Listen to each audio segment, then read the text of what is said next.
रहिमन पानी राखिए बिन पानी सब सून, पानी बिना न उबरे मोती मानुष चून। पानी का विभिन्न संदर्भों में उपयोग इस दोहे में रहीम के द्वारा किया गया है, लेकिन आज हम बात करेंगे पानी के वास्तविक स्वरूप यानी जल की। आज कक्षा 10वीं के भूगोल पाठ्यपुस्तक के अंतर्गत हम पढ़ने जा रहे हैं जल संसाधन। आपको स्क्रीन में दिखाई दे रहे होंगे कुछ बच्चे जो आपस में चर्चा कर रहे हैं। पहले हम उस चर्चा को सुन लें, इसके बाद हम अध्याय को आरंभ करते हैं। चलिए। अरे, तुम लोगों ने देखा क्या? अभी कुछ दिन पहले हिमाचल प्रदेश में एक भयंकर बाढ़ आई थी। क्या प्रलय मचा था उससे। जो कुछ भी उसके रास्ते में आया सब बर्बाद कर दिया, सब कुछ बहा गया। अरे हाँ, हम लोगों ने देखा कि जो जल जीवन दे सकता है वो खत्म भी कर सकता है। जो जल मशीनें ठंडा करता है वो जल उन मशीनों को चलाने वाली बिजली भी बनाता है। हाँ, मेरे पिताजी जो कारखाने में काम करते हैं वो बताते थे कि उनके कारखाने की बहुत सारी जो चीज़ें हैं उसके लिए पानी की ज़रूरत होती है। ओह, मैं समझ गया। इंसानों ने नदी किनारे बसना ही क्यों पसंद किया था। जल मानव की ज़रूरतों को पूरा करता आ रहा है, इसीलिए यह संसाधन कहलाता है। तो देखा आप लोगों ने, जल के प्रलयंकारी रूप को भी इसमें देखा और जल के सृजनात्मक स्वरूप को भी इन बच्चों ने अपनी बातचीत में बताया। मतलब यह है कि जल संसाधन वाले अध्याय को हम पढ़ रहे हैं। अब इसमें सवाल यह आता है कि संसाधन किसे कहते हैं। संसाधन वे वस्तुएं, वे चीजें जो मानव की जरूरतों को पूरा करते हैं, संसाधन कहलाते हैं। और पानी भी, जल भी मानव की जरूरतों को पूरा करता है, इसलिए इसे जल संसाधन कहते हैं। इस अध्याय के पहले हमने 2 अध्याय पढ़ चुके हैं भूगोल के, और आज हम लेकर के आए हैं यह तीसरा अध्याय जिसका नाम है जल संसाधन। आप लोग देखना शुरू कर चुके हैं ई क्लासेस बाय मनीष सर, और मैं हूं मनीष शंकर तिवारी। जल संसाधन ये जो है कक्षा 10 का तीसरा अध्याय है, और इसके अंतर्गत ये पहला पार्ट हम लेकर के आए हैं। यहां पर इतने अध्याय कुल भूगोल में है: संसाधन और विकास, वन एवं वन्यजीव संसाधन, जल संसाधन, कृषि ये भी संसाधन के रूप में पढ़ेंगे हम, खनिज एवं ऊर्जा संसाधन, विनिर्माण उद्योग और राष्ट्रीय अर्थव्यवस्था की जीवन रेखाएं। ये जितने भी अध्याय हैं ये मानव संसाधन के अंतर्गत आते हैं। और पिछली कक्षा 9वीं में हमने पढ़े थे भौतिक संसाधन के अंतर्गत, प्राकृतिक संसाधन के अंतर्गत पूरी भूगोल उसी पर आधारित थी। यहां पर हम देखते हैं ये जो पाठ है संसाधन और विकास, वन एवं वन्यजीव संसाधन, इन अध्यायों को हम क्रमशः एक एक करके पढ़ चुके हैं। इनके सारे वीडियोस ई क्लासेस बाय मनीष सर के इसी चैनल पर दिए हैं, जो आई बटन पर आपको इनकी लिंक दिखाई दे रही है। आज हम पढ़ने जा रहे हैं जल संसाधन वाले अध्याय को। अब फिर रह जाएंगे 4 अध्याय। तो चलिए हम शुरू करते हैं जल संसाधन वाला अध्याय। और इस अध्याय में हम पहले देखेंगे कि जल संसाधन किसे कहते हैं, जो कि हम देख भी चुके हैं। जल संसाधन के प्रकार, और जल की पर्याप्त मात्रा में उपलब्धता के बावजूद भी जल की कमी क्यों है, और जल संरक्षण और प्रबंधन की आवश्यकता क्या है। तो चलिए, अध्ययन का रोड मैप जैसा कि हमारी भूगोल कक्षा 10वीं के लगभग सभी अध्यायों के लिए एक जैसा है। जल संसाधन किसे कहते हैं, जल संसाधन के प्रकार, जल संसाधन का वितरण एवं विकास, जल संसाधनों का उपयोग, इसके बाद देखेंगे बेतरतीब उपयोग से जो खतरे हो रहे हैं उस पर चर्चा, और खतरा उत्पन्न होगा तो उनका नियोजन कैसे करेंगे, भारत में कैसे जल नियोजन हो रहा है, और इसके बाद हम जल संसाधनों के संरक्षण के बारे में बात करेंगे। और इस तरह ये पूरा अध्याय हमारा पूर्ण हो जाएगा। 2 वीडियोज में यह अध्याय मैं पूरा करने जा रहा हूं, यह उसका पहला भाग है। तो सबसे पहले देखते हैं जल संसाधन कहते किसे हैं। वही बात, जल संसाधन पानी के वे स्रोत हैं जो मनुष्य के लिए उपयोगी हों या जिनके उपयोग की संभावना हो। पानी के उपयोगों में शामिल है कृषि, औद्योगिक, घरेलू, मनोरंजन हेतु और पर्यावरणीय गतिविधियों में। तो जैसा कि आप लोगों ने देखा कि जल मानव की वे सारी जरूरतों को पूरा करता है जो मानव के लिए आवश्यक होती हैं। खाना बनाने की बात हो, पानी पीने की बात हो, खेती में, मनोरंजन के लिए भी। इसके अलावा यहां पर एक बात और कही गई है कि जल के वे स्रोत जो भविष्य में भी मानव के लिए उपयोगी हो सकते हैं। तो सवाल ये उठता है कि जल के वे कौन से स्रोत हैं जो मनुष्य के लिए उपयोगी हो सकते हैं। तो आपने कुछ साल पहले देखा होगा कि हमारे देश के माननीय प्रधानमंत्री नरेंद्र मोदी जी इजराइल की यात्रा पर थे और वहां पर उन्होंने एक ऐसी मशीन देखी थी जो समुद्री खारे जल को मीठे जल में बदल देती है। मतलब भारत के आसपास बंगाल की खाड़ी है, हिंद महासागर है और अरब सागर है। यहां का खारा जल हमारे लिए भविष्य में उपयोगी हो सकता है। आज भी यहां की ज्वारीय ऊर्जा का उपयोग हम जल विद्युत बनाने में कर रहे हैं या संभावना और अधिक इसकी है। तो इस तरह से वे जल स्रोत जो वर्तमान में एग्जिस्ट करते हैं वो भी, और जो भविष्य में भी उपयोग किए जा सकते हैं, वे सारे के सारे जल स्रोत कहलाते हैं जल संसाधन। अब बात आती है कि जल संसाधन या जल स्रोत या जल कितने प्रकार का होता है। तो चलिए अपन देखते हैं। जल जो है उसके दो प्रकार होते हैं। पहला हो गया मीठा जल और दूसरा हो गया खारा जल। अब मीठा जल और खारा जल ये दोनों मिलते कहां हैं, सवाल ये आता है। तो चलिए आइए अपन इसे देखते और समझते हैं कि ये कहां मिलते हैं। जब हम देखते हैं और जानते हैं, और हमने पहली से लेकर के हमने पिछली कक्षाओं में भी अध्ययन किया है कि हमारी पृथ्वी का लगभग 3/4 भाग जल से ढका हुआ है और शेष भाग जो है वो धरातल है। लेकिन जो भाग जल से सर्वाधिक ढका हुआ है 3/4 भाग, उसमें सर्वाधिक मात्रा लवणीय जल की है, मतलब खारे पानी की है, और वो है 97% जो समुद्री जल के रूप में स्थित है। अर्थात अलवणीय जल का जो अनुपात है वह बहुत कम है, वो रह जाता है केवल 3%। अब ये जो अलवणीय जल है ये कहां कहां मिलता है। ये मिलता है सतही अपवाह के रूप में। अपवाह तंत्र वाले अध्याय में कक्षा 9 में हम लोगों ने इसको विस्तृत तरीके से पढ़ा है कि कितनी प्रकार की अपवाह द्रोणियां हैं, कितनी नदियां हैं जहां से हमको ये जल स्रोत प्राप्त होते हैं। इसके अलावा भौम जल और हिमानियों में भी ये जल प्राप्त होता है। हिमानियों में यानी उत्तरी ध्रुव पर, दक्षिणी ध्रुव पर बर्फ के रूप में यह जल जमा हुआ है। और भौम जल मतलब जमीन के अंदर जिसे हम नलकूप के माध्यम से कुआं खोद कर निकालते हैं, वे जल स्रोत।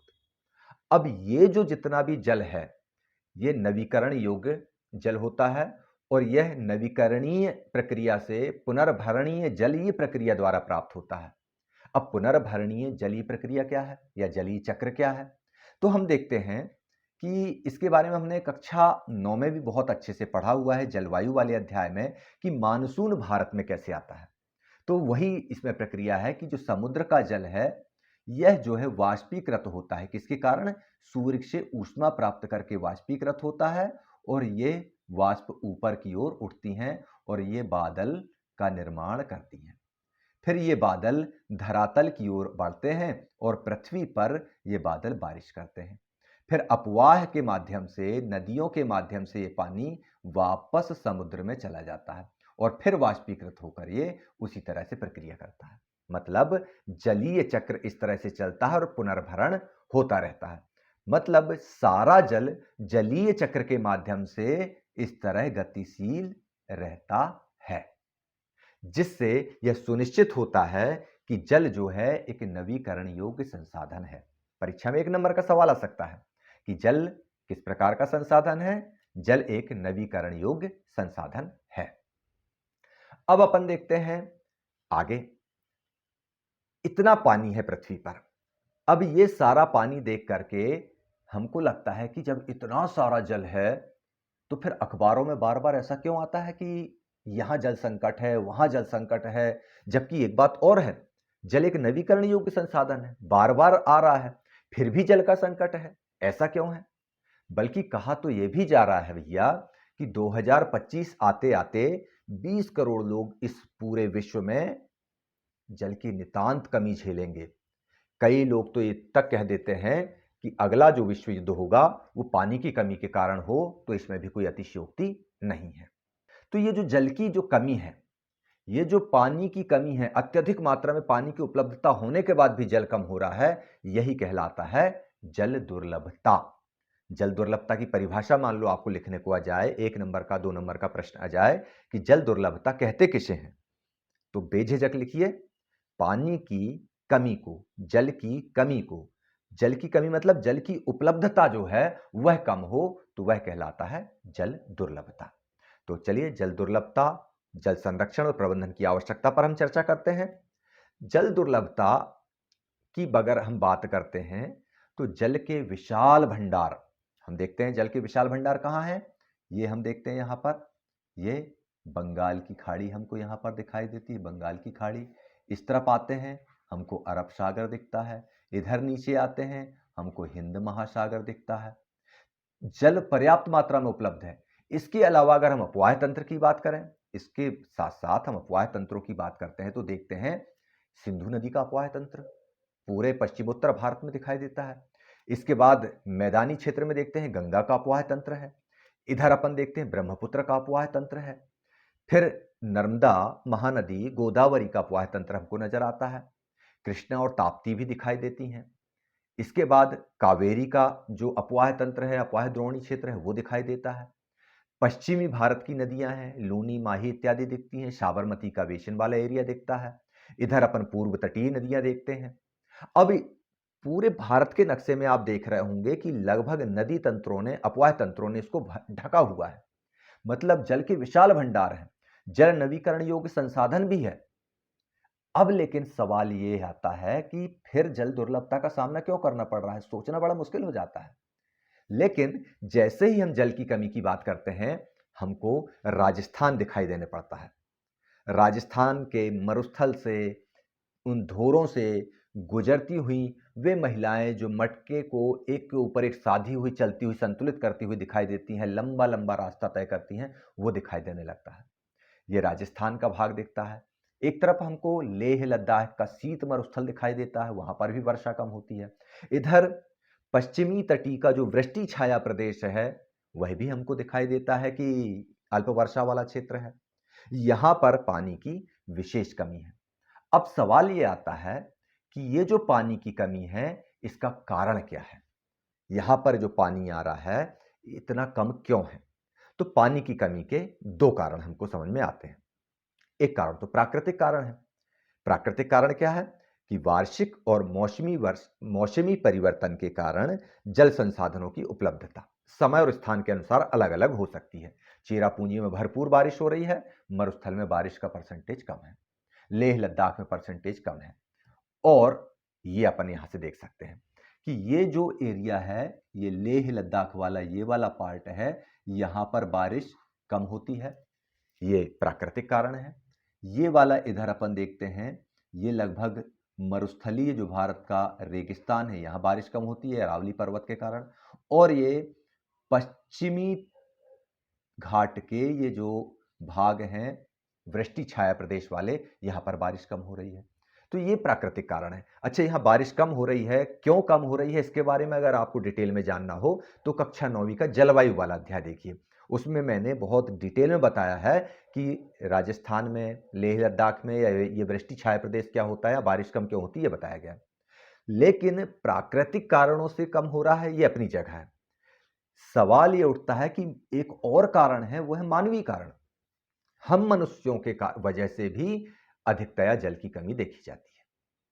अब हम मनुष्य क्या करते हैं इसके लिए, हम जल का अतिशोषण करते हैं, अत्यधिक प्रयोग करते हैं, निचोड़ डाला पृथ्वी को, पूरा पानी उसका निकाल लिया, भौम जल स्रोतों को समाप्त कर दिया, वाटर लेवल पूरा नीचे गिरा दिया। समाज के अलग अलग वर्गों के बीच में भी असमान वितरण होता है। आप लोगों ने देखा होगा, एक वर्ग ऐसा है जिसके तीसरी मंजिल पर भी स्विमिंग पूल बना हुआ है, और दूसरा वर्ग ऐसा है जिस एक एक बूंद पानी के लिए तरस रहा है। तो ये जल का असमान वितरण जो है, ये भी जल दुर्लभता का एक कारण होता है। तो इस प्रकार हम लोगों ने देख लिया है कि जल दुर्लभता यानी पानी की कमी, पानी की उपलब्धता कम होना, और इसके दो कारण भी देखे। एक कारण हमने देखा प्राकृतिक और प्राकृतिक कारणों पर हमारा कोई जोर नहीं है। दूसरा जो कारण हम देख रहे हैं मानवीय कारण, वो हमारी वजह से उत्पन्न हुआ है।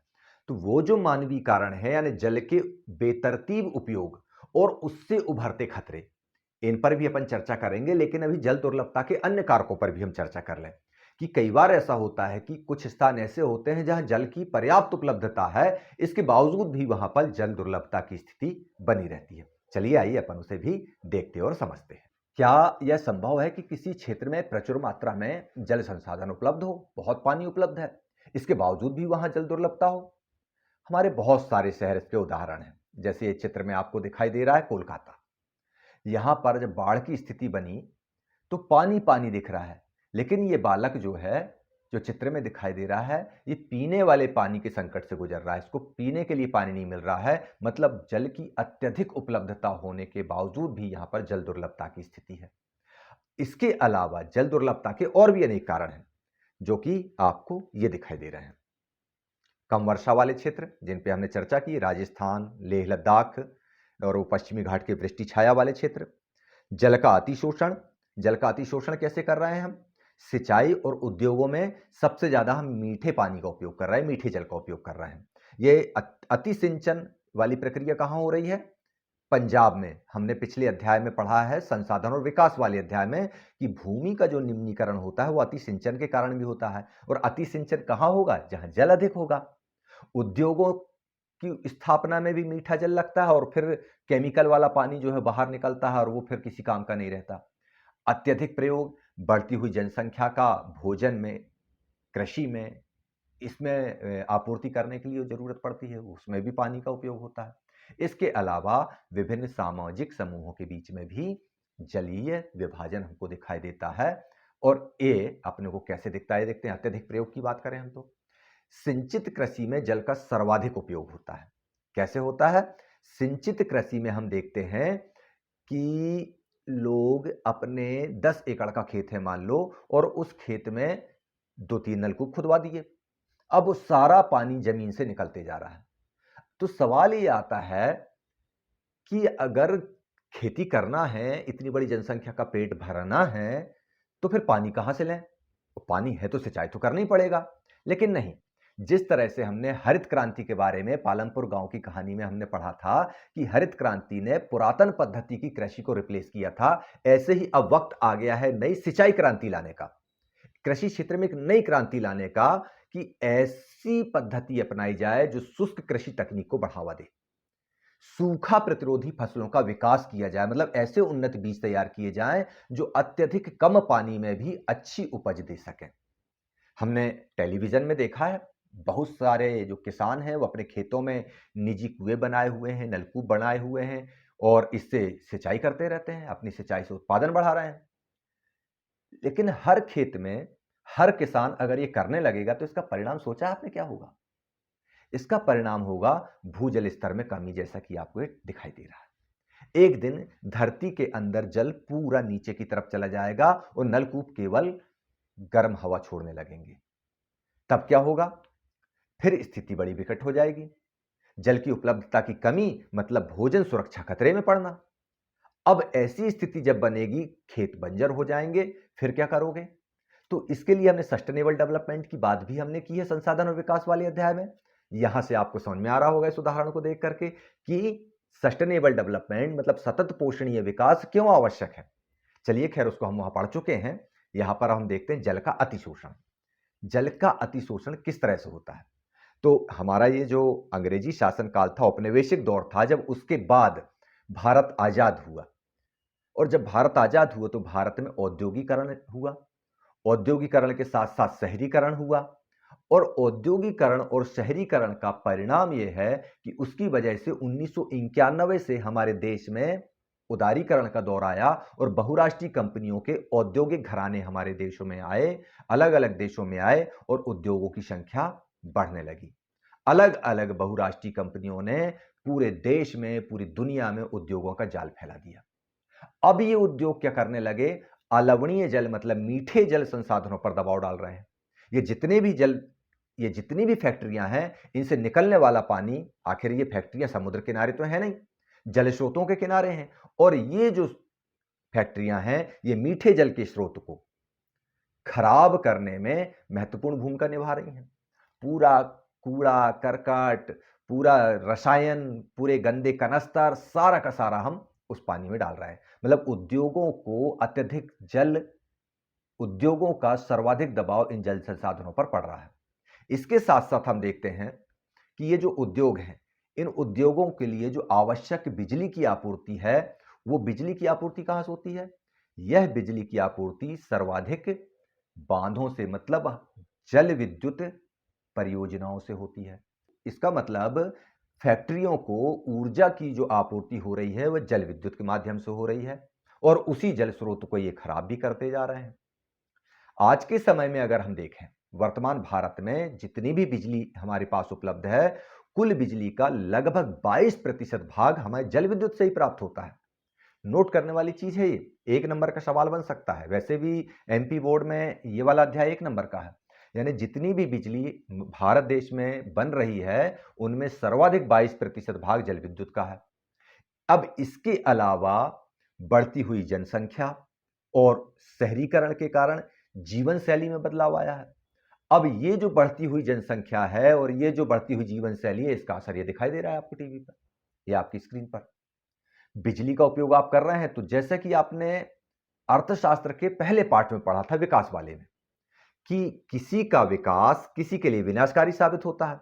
तो उद्योगों के लिए बिजली की आपूर्ति हो रही, वो ठीक है, लेकिन यहां पर दूसरा भाग जो है, जो विस्थापितों का भाग, विस्थापित नागरिकों की हिस्से में आया क्या? खाली बाल्टियां, खाली कनस्तर और एक दूसरे के साथ में झगड़े। तो इससे समस्याएं और गहरी हुई हैं। अब अपन शहरी आवास या शहरी समितियों, कॉलोनियों पर नजर डालें, तो हर कॉलोनी में अपने अपने नलकूप हैं। अब अपने अपने नलकूप हैं, तो इसमें जल शोषण इतना ज्यादा हो रहा है कि तीसरी मंजिल पे स्विमिंग पूल बना के बैठे हैं, और एक वर्ग जो है वो इस तरह से परेशान हो रहा है, दूसरा वर्ग शोषण करे जा रहा है, पानी की कमी का कारक बने। तो आप लोगों ने देखा यहां पर कि किस तरह से जल संसाधनों का बेतरतीब उपयोग हम किए जा रहे हैं, और इसका एकमात्र कारण यह है कि हम वैज्ञानिक तरीके नहीं अपना रहे हैं, प्रॉपर डिस्ट्रीब्यूशनशिप नहीं अपना रहे हैं, सतत पोषणी विकास को नहीं अपना रहे हैं, और विकास के वे मापदंड नहीं अपना रहे हैं जिसमें विकास का अर्थ सभी के लिए बराबर हो। और उसका परिणाम है कि हम गंभीर जल संकट की ओर आगे बढ़ते जा रहे हैं। यह तो हम लोगों ने देख लिया मात्रात्मक दृष्टि से, लेकिन क्या कभी हमने सोचा है कि कुछ ऐसी जगहें हैं जहां जल की पर्याप्त उपलब्धता है, इसके बावजूद भी वहां जल दुर्लभता है? चलिए देखते हैं। हम देखते हैं कि जल तो पर्याप्त मात्रा में उपलब्ध है, बहुत सारे क्षेत्र ऐसे हैं जहां बहुत पानी उपस्थित है, लेकिन अब वहां पर जल की गुणवत्ता खराब हो गई। मात्रात्मक स्थिति के बारे में हमने पहले देखा कि पर्याप्त मात्रा में जल उपलब्ध है और उसका हम बेतरतीब और बेतहाशा उपयोग कर रहे हैं, जिसकी वजह से स्थितियां गड़बड़ हो रही। लेकिन कुछ जगह ऐसे हैं जहां पर खराब गुणवत्ता का पानी उपलब्ध है। अब उस खराब गुणवत्ता के पानी के कारण भी जल दुर्लभता है, हमें पीने के लिए पानी नहीं मिल रहा है। अब ये जल दुर्लभता खराब गुणवत्ता के कारण कैसे होती है? उसका कारण है कि हम जब खेतों में पानी का उपयोग करते हैं, पर्याप्त मात्रा में उपलब्ध है, पंजाब में पानी की कमी नहीं है, लेकिन अति सिंचन के साथ साथ हम अत्यधिक कीटनाशकों का प्रयोग कृषि में कर रहे हैं, पेस्टिसाइड्स, इंसेक्टिसाइड्स का यूज हम कर रहे हैं। इसकी वजह से क्या होता है? भूमि का निम्नीकरण होता है, वो पानी धीरे धीरे करके जमीन के अंदर जाता है और आंतरिक जल स्रोतों को भी वो, उनकी भी गुणवत्ता को वो खराब कर देता है। यहां पर हम देखते हैं, यह आपको बड़ा प्यारा सुंदर जल स्रोत आपको दिखाई दे रहा है। अब इस जल स्रोत में आप अपशिष्ट, रसायन, कीटनाशक और कृषि में जो उर्वरक उपयोग किए जा रहे हैं, इनको डाल दो आप, स्थिति ये हो जाएगी। मतलब ये इस तरह का जल जब आपके सामने आएगा, यानी आपके पास जल की उपलब्धता खत्म, पर्याप्त मात्रा में जल उपलब्ध है लेकिन उसकी गुणवत्ता खराब हो गई। अब जब गुणवत्ता खराब हो गई, जल आपके लिए उपलब्ध नहीं है, जल की कमी हो गई, और यही कहलाती है जल की दुर्लभता। मात्रात्मक आधार पर भी हमने देख लिया, और यहां पर अत्यधिक उपलब्धता के बावजूद उसकी गुणवत्ता खराब होने पर भी जल की दुर्लभता हो सकती है, हमने यह भी देख लिया। यहां पर जल दुर्लभता के कुछ उदाहरण आपको स्क्रीन पर दिखाई दे रहे हैं। कलकत्ता की बात करते हैं हम यहां पर, यह देखिए आप, कलकत्ता में पहले भी मैंने बोला बाढ़ का पानी आया, अब यह पानी की गुणवत्ता खराब है, बच्चों को पीने को पानी नहीं मिल रहा। जम्मू कश्मीर में पर्याप्त जल है, लेकिन वो किस रूप में है? बर्फ के रूप में जमा हुआ है। अब इस बर्फ को क्या करेंगे? महिलाओं को बहुत लंबी यात्रा करनी पड़ती है कहीं के जल स्रोतों को ढूंढ करके, खोज करके वहां से पानी लाने के लिए। फिर एक स्थिति ये देखते हैं, ये वाली स्थिति आपको सामाजिक वर्गीकरण की दिखाती है, सामाजिक विभाजन को दिखाता है, आर्थिक विभाजन कह लो या सामाजिक विभाजन जो भी है। तीसरी मंजिल पर स्विमिंग पूल के लिए पानी उपलब्ध है और धरती के ऊपर ये महिलाएं खाली मटका लिए हुए खड़ी हैं।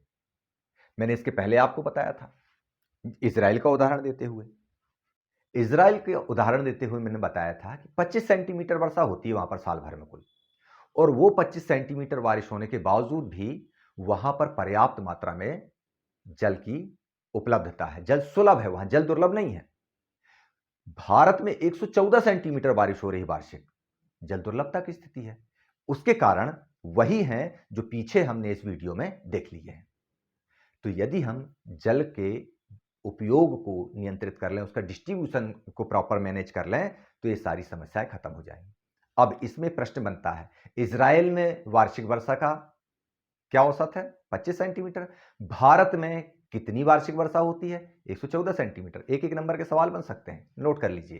तो सवाल ये उठता है कि जल की दुर्लभता है, जल की कमी है, तो इसके लिए किया क्या जाए? भाई आम जन तो ज्यादा कुछ कर नहीं रहा है, आम जन को तो चेतना की आवश्यकता है, और ये चेतना जागरण का काम किसका है? सरकार का। तो भारत सरकार इसमें पीछे नहीं है। भारत सरकार जल जीवन मिशन के माध्यम से जल की सुलभता सुनिश्चित करने जा रही है। चलिए देखते हैं क्या है जल जीवन मिशन।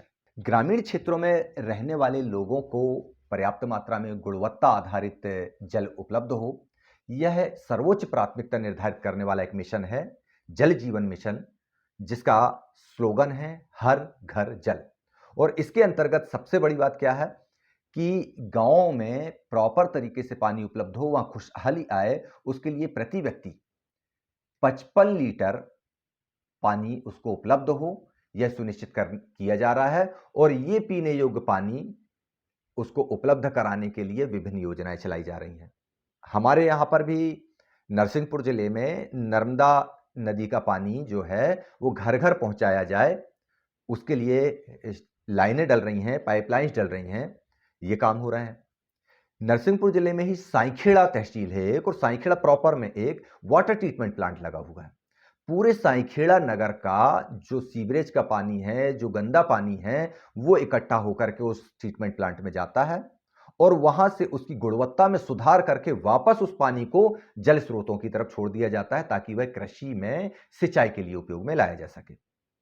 तो इस तरह से जल जीवन मिशन के माध्यम से भी ये प्रक्रियाएं की जा रही हैं कि जल की उपलब्धता बढ़ सके, जल की सुलभता हो सके, जल दुर्लभता को दूर किया जा सके। आपने अनुभव किया होगा कि समय की अब मांग है कि अपने जल संसाधनों का संरक्षण और प्रबंधन हम खुद करें, स्वयं को स्वास्थ्य संबंधी खतरों से बचाएं, अपनी खाद्यान्न सुरक्षा सुनिश्चित करें, अपनी आजीविका और उत्पादक क्रियाओं की निरंतरता को बनाए रखें।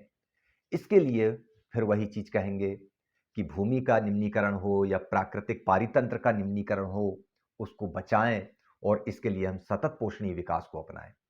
जल संसाधनों के अतिशोषण और कुप्रबंधन से इन संसाधनों का ह्रास होता है और आर्थिक और पारिस्थितिकी संकट की समस्या उत्पन्न होती है, जिससे हमारे जीवन पर गंभीर प्रभाव पड़ता है। तो इस कंटेंट में हम लोगों ने देखा कि जल संसाधन क्या है, जल संसाधन के प्रकार क्या हैं, खारे पानी को इजराइल में मीठे पानी में तब्दील करने के प्रयास किए जा रहे हैं, लेकिन भारत में उसका अतिशोषण हो रहा है। दुनिया के बहुत सारे देश हैं जहां पर अतिशोषण हो रहा है, खासकर भारतीय उपमहाद्वीप में इस तरह की चीजें बहुत देखने में आती हैं। जल दुर्लभता के प्राकृतिक और मानवीय कारणों को हमने देखा। प्राकृतिक कारणों पर हमारा कोई वश नहीं है, कोई जोर नहीं है, लेकिन मानव सतत पोषणीय विकास को अपना ले तो इन चीजों को दूर किया जा सकता है। हमने ये भी देखा कि सरकार ने एक कदम आगे बढ़ा करके इसके लिए प्रयास आरंभ किए हैं। तो इस वीडियो में हमने देखा कि जल जीवन मिशन के माध्यम से भारत सरकार प्रयास कर रही है, प्रत्येक व्यक्ति को 55 लीटर पानी की उपलब्धता हो, जल दुर्लभता समाप्त हो, जल सुलभता हो, यह प्रयास कर रही है। अगले वीडियो में हम देखेंगे कि सरकार के द्वारा बहुउद्देशीय नदी जल परियोजनाएं अपनाई जा रही हैं। इसके साथ साथ जैसा कि हमने वन एवं वन्यजीव संसाधन वाले अध्याय को पढ़ते समय देखा कि भैरव दो डाको सेंचुरी हो या चिपको आंदोलन हो या नवदानव हो, ये समुदाय के माध्यम से वन एवं वन्य जीवों को बचाने का प्रयास किया जा रहा है। राजस्थान के विश्नोई समाज को हम देखते हैं कि वह काला हिरण जो है चिंकारा, उसकी रक्षा के लिए अपना सब कुछ लगा देते हैं। तो जल संसाधनों की सुरक्षा के लिए भी बहुत सारे समुदाय काम कर रहे हैं, सरकार के साथ हाथ बटा रहे हैं। इन सब चीजों को देखना है तो हम अगले वीडियो का तक, तो इसके लिए आपको अगले कंटेंट के लिए अगले वीडियो का इंतजार करना पड़ेगा। आज के वीडियो में बस इतना ही कहूंगा। कुछ ये सवाल हैं जो अनुत्तरित रह जाएं तो इनके उत्तर आपको अगले वीडियो में मिल जाएंगे कि कृष्णा और गोदावरी का जल विवाद क्या है, हीराकुंड जल परियोजना और भाखड़ा नंगल जल परियोजना में क्या अंतर है। ऐसे कुछ ये प्रश्न आपको यहां पर दिखाई दे रहे हैं। इन प्रश्नों के उत्तर आप खोजने का प्रयास कीजिए और ना मिले तो अगले कंटेंट में मैं आपके लिए इन उत्तरों को लेकर के हाजिर हो जाऊं। तो चलिए ठीक है, आज के लिए इतना काफी है।